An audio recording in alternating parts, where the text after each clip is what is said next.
হাসনাত আবদুল্লাহর গাড়িতে দুর্বৃত্তদের হামলার ঘটনায় গাজীপুর মেট্রোপলিটন পুলিশের অভিযানে গাজীপুর থেকে ৫৪ জনকে গ্রেপ্তার করা হয়েছে।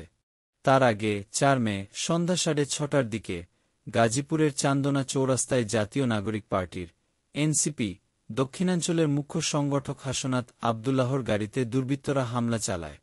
ঘটনার কিছুক্ষণের মধ্যেই এনসিপির উত্তরাঞ্চলের মুখ্য সংগঠক সার্জিস আলম তার ভেরিফাইড ফেসবুক পেজে স্ট্যাটাস দেন। সেখানে তিনি হামলার নিন্দা জানিয়ে জানান, হাসনাত আবদুল্লাহ যেই গাড়িতে ছিলেন সেটিতে ধারালো অস্ত্র দিয়ে আঘাত করা হয়েছে।